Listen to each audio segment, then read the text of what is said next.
Bismillahirrahmanirrahim. Assalamualaikum warahmatullahi wabarakatuh. Bertemu lagi dengan saya Sri Widya Aulia atau bisa dipanggil Widya, mahasiswi dari Fakultas Ilmu Agama Islam Prodi Ilmu Al-Quran dan Tafsir, semester 1 Universitas Islam Indragiri Tembilahan. Sama seperti video sebelumnya, video ini saya buat juga untuk memenuhi tugas dari mata kuliah Ilmu Tajwid dan Tahsin Al-Quran dengan dosen Bapak Dr. Ridho Wahidi STHI-MA. Kali ini pembahasannya itu mengenai salah satu hukum bacaan atau hukum tajwid yang ada di dalam Al-Quran tentang idgham bi gunnah. Nah, di sini saya akan menjelaskan definisinya dan memberikan beberapa contoh. Nah, sebelum saya menjelaskan, jangan lupa untuk di-like dan subscribe. Oke, di sini sebelum saya memasuki pembahasan tentang idgham bi gunnah, saya akan terlebih dahulu menjelaskan sedikit tentang idgham itu sendiri. Nah, jadi idgham itu secara bahasa artinya memasukkan sesuatu pada sesuatu yang lain. Sedangkan menurut istilah ilmu tajwid, idgham itu adalah bunyi nun mati atau tanwin yang dilebur dan dimasukkan ke dalam salah satu huruf idgham. Nah, jadi di sini artinya idgham itu adalah percampuran atau memasukkan salah satu huruf ke huruf yang lainnya atau ke huruf setelahnya. Nah, di sini idgham terbagi dua.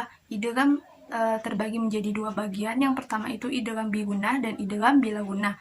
Yang akan menjadi pembahasan kita pada kali ini yaitu idgham bi gunnah. Idgham bi gunnah ini adalah hukum bacaan yang melebur dan disertai dengan dengungan atau bisa kita artikan memasukkan salah satu huruf nun mati atau tanwin ke dalam huruf setelahnya. Nah, huruf setelahnya itu adalah huruf idgham bi gunnah. Huruf idgham bi gunnah itu ada 4, yaitu waw, mim, nun, dan ya.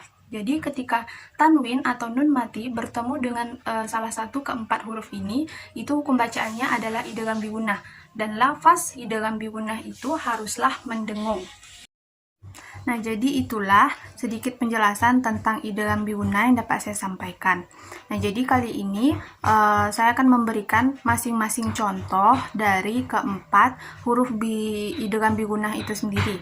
Nah, di sini saya akan mencoba menampilkannya itu di sini dan ayat yang di garis bawah itu adalah idgham bi gunnah. Di sini saya mengambil contoh-contohnya itu semua dari juz 16 atau surah An-Nahl. Kenapa dari juz 16 saja? Karena memang tugasnya itu setiap orang dibagi per juznya dan saya mendapati juz 16 atau surah An-Nahl. Nah, langsung saja di sini untuk huruf yang pertama itu huruf waw.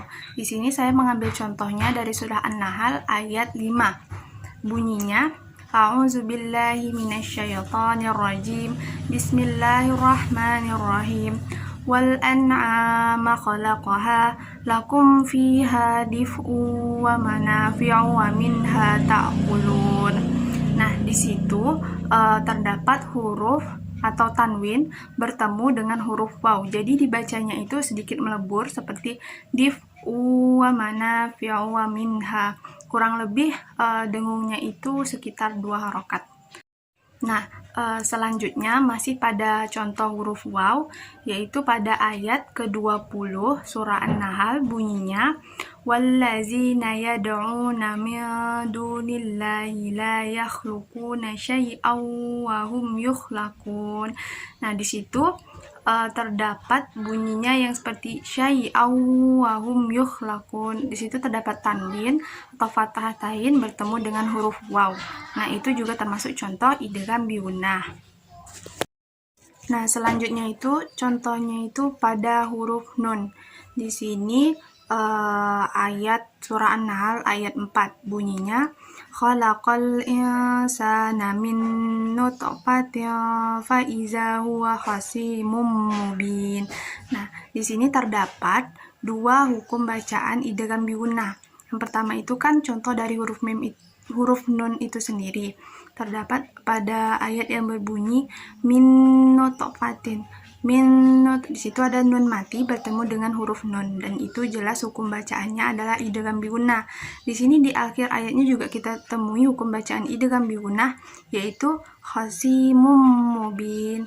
Di situ ada tanwin bertemu dengan huruf mim. Jadi di ayat ini terdapat 2 hukum bacaan idgham bi gunnah. Nah, lanjut yang terakhir itu pada contoh huruf ya. Nah, di sini terdapat pada ayat ke-11 dari surah An-Nahl. Bunyinya,